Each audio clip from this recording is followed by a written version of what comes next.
Hello, Namaste, Adab. Welcome to another episode of KSP View. నిన్ననే చూశాను Jack Siddhu Jonnalagadda and Vaishnavi Chaitanya movie release అయింది బొమ్మరిల్లు భాస్కర్ డైరెక్షన్లో. వెంటనే పెట్టాలనిపించలేదు రివ్యూ. ఎందుకంటారా? డిసప్పాయింట్ అయ్యాను, బాగా డిసప్పాయింట్ అయ్యాను. థర్స్డే అర్లీ మార్నింగ్ వెళ్ళి చూడటం, ఏమాత్రం బాగున్నా సంతోషించే వాళ్ళలో నేను ఒకడిని. ప్లస్ సినిమా వాళ్ళంటే ఇష్టం కాబట్టి అన్నీ బాగుండాలి, హిట్ అవ్వాలి, అందరూ బాగుపడాలని కోరుకునే వాళ్ళలో నేను ఫస్ట్ రోలో ఉంటాను. అలాంటి నాకు ప్లస్ నాతో వచ్చిన ముగ్గురికి సినిమా ఏమాత్రం నచ్చలేదండి. నిజంగా చెప్పాలంటే it is very very bland, సప్పగా ఉంది. ఆ సప్పగా ఉంది కదా, దాంట్లో ఉప్పు కారం వేయాలా పంచదార వేయాలా తెలియనట్టుగా ఉంది. పంచదార అంటే నా ఉద్దేశంలో జొన్నలగడ్డ సిద్ధు, ఆయన హ్యూమర్, ఆయన బాడీ లాంగ్వేజ్, ఆయన మేనరిజం నాకు బాగా ఇష్టం. అది కొంచెం క్యారీ చేశాడు. బట్ ఎక్కడో సగంలో కొంచెం ఆయనకి బొమ్మరులు భాస్కర్కి ఏదైనా తేడా వచ్చిందా, కన్ఫ్యూజ్ అయ్యారా తెలియదు. ఎక్కడ కామెడీ పెట్టాలి, ఎక్కడ సీరియస్గా తీయాలి తెలియకుండా ఉన్నట్టుగా అనిపించింది. So seriously we don't know whether what is this movie all about. Okay, చెప్పడానికి కథగా చెప్పాలంటే సిద్ధు క్యారెక్టర్, జాక్ క్యారెక్టర్ ఉన్నాడు కదా, ఆయన always he push the boundaries అనమాట. అంటే ఆయనకి నార్మల్గా ఏవి నచ్చవు, he want do something extra ordinary always. అందుకే ఎక్కడ కోచింగ్లో పెట్టినా కూడా ఆయన అక్కడి నుంచి బయటకు వచ్చేస్తాడు. వాళ్ళ నాన్న నరేష్ డిఫరెంట్ గేమ్స్లో, హాబీస్లో వాటిలో పెడుతుంటే ప్రతి చోట ఈ కోచ్లు వాడిని ఆయన చెప్పలేక, ఆయన భరించలేక మానేస్తారనమాట. అలాంటి వాడు ఎలాంటి ఉద్యోగం చేస్తే బాగుంటుంది అని అనుకుంటే he gets to understand that రా రీసెర్చ్ అండ్ అనాలిసిస్ వింగ్ ఉంది కదా మన గవర్నమెంట్ ఆఫ్ ఇండియాది, ద స్పై బాడీ, వాళ్ళకి పనిచేయాలి. ఎందుకంటే అక్కడ అన్ని అవసరం ఉంటాయి, చాలా బాగుంటుందనే ఉద్దేశంతో అక్కడ చేరాలని అనుకుంటాడు. బట్ వాళ్ళ నాన్నకి చెప్పడు. వాళ్ళ నాన్న చెప్తే మళ్ళీ వాళ్ళ నాన్న విసుకుంటాడనో ఏంటో. That suppose to be comedy అండి వాళ్ళిద్దరి మధ్యలో, ఫాదర్ అండ్ సన్ మధ్యలో కామెడీ మాత్రం పండలేదు. అలాగే వైష్ణవి చైతన్య వాళ్ళ నాన్న ఏమో బ్రహ్మాజీ, ఆయన ఒక detective agent, private detective agent అనమాట.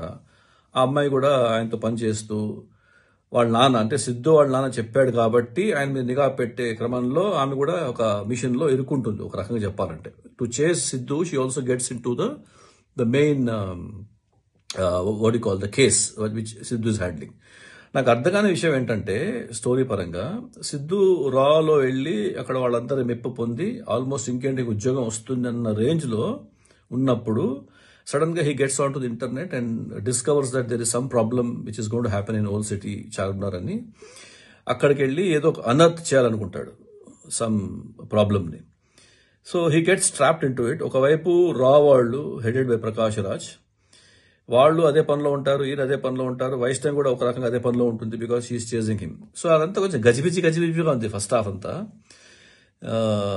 చెప్పా కదా, ఎట్ సమ్ పాయింట్స్ కామెడీ అనుకుంటారు, ఇంకో చోట సీరియస్గా కథలోకి వెళ్దాం అనుకుంటారు. అది కొంచెం బాగాలేదండి కొంచెం. And especially sorry to say but Prakash Raj was my favourite actor. ఆయన కొంచెం భరించడం కష్టం. ఆయన కూడా కన్ఫ్యూజ్ అయిపోయినట్టున్నాడు, ఇది కామెడీగా చేయాలా సీరియస్గా చేయాలని. ఫస్ట్ ఆ ఇష్యూ బొమ్మరులు భాస్కర్ రిజాల్వ్ చేసి సినిమా తీస్తే బాగుండేది. Probably Siddhu because Bommarillu Bhaskar senior కాబట్టి ఎక్కువ జోక్యం చేసుకోకుండా చేశాడేమో కానీ, బట్ ప్రాబ్లీ ఆయన ఇన్వాల్వ్మెంట్ ఉండుంటే ఎక్కువ శాతం బాగుండేదని నాకు అనిపిస్తుంది.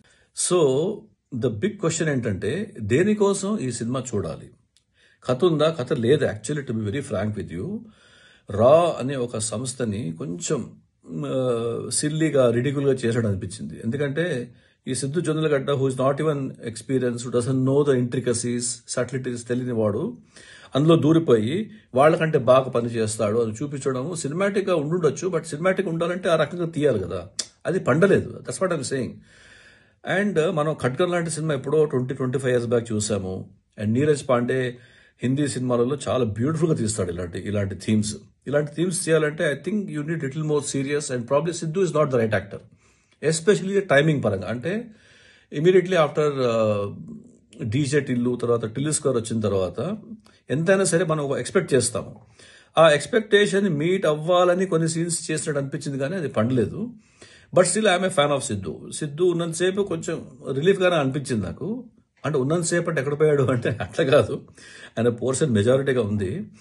తర్వాత లాస్ట్లో ఒక ట్రైన్ సీక్వెన్స్ ఉంటుంది, అక్కడ సిద్ధు వచ్చి అందరిని చంపేస్తుంటాడు, ప్రకాష్ రాజ్ని కట్టేస్తారు. అది ఎందుకో I thought inspired by kill లాగా అనిపించింది. అంటే అంత గోరిగా లేదు హిందీలో ఉన్నట్టు. అలా ముక్కలు ముక్కలు అటు ఇటు తీసుకొని కొంచెం కిచిడి చేసి ఏదో చేశారు. భాస్కర్ చూస్తే జాలేస్తుంది. Sometimes I feel is it the same guy who made movies like Bommarillu and Parugu. So ఇప్పుడు ఎలా ఉందంటే ఈ సిద్ధు ఈ సినిమా తర్వాత I think he needs to be little careful. అంటే కామెడీ ఛానల్ చేయాలా, లేకపోతే పెద్ద ఇలా కొంచెం లార్జర్ లైఫ్ హీరో లాగా ఉన్నాడు కదా. I don't know if that will work or not. So Chaitanya, అదే వైష్ణవి చైతన్య బాగా చేసిందా అంటే పర్లేదు, కొంచెం అక్కడక్కడ ఆమెకి స్కోప్ ఉంది. అలా అని ఓవరాల్గా పెద్ద స్కోప్ కూడా లేదు. దీన్ని బట్టి ఆమెకు సినిమా ఆఫర్స్ వస్తాయంటే I doubt, but I wish she gets it. Music is called template music లా ఉందండి. అంటే మనం ఆల్రెడీ ఎన్నో ఇలాంటి సినిమాలలో background score probably use of AI చేశారు, మరి ఆల్రెడీ సాఫ్ట్వేర్లో ఉందో తెలియదు, కానీ ఆ టెంప్లెట్ మ్యూజిక్ లాగా ఉంది. Hardly 1 or 2 songs. It was also not required. Overall చెప్పాలంటే it's a big let down boss, especially after watching 2 movies of Siddhu and expecting something. అంటే ఎక్స్పెక్టేషన్ ఉంది కాబట్టి నీకు డౌన్ అయిందా అంటే అది కూడా కాదు. యాక్చువల్లీ ఏం లేదు సినిమాలో, కామెడీ లేదు, కథ లేదు, సీరియస్నెస్ లేదు, హ్యూమర్ లేదు, అన్ని ట్రై చేశారు, ఏమీ రాలేదు. So it's a disappointing thing. చూడాలా వద్దా అని నేను చెప్పను, మీ ఇష్టం. Okay, if you want to just it's a short film, luckily 2 hours 16 minutes ఉంది, వెళ్ళి చూడొచ్చు. బట్ నెట్ఫ్లిక్స్లో వాళ్ళు కొన్నారు, మేము త్వరగా వచ్చేస్తుందేమో. ఇలాంటి సినిమాలు రివ్యూ చేయడానికి కొంచెం ఇబ్బందిగా ఉంటుంది. Actually, to be very frank, I thought of it. I just give it 1 day more. But it's okay. Anni bagundarani em ledu. Some people may like it. I don't know. So it's your choice. You want to go or not. But I didn't like it by any means. Sorry, Sidhu. Okay. So until I do the review of the next film, hopefully it should be a good film. All of you, take care. Bye bye.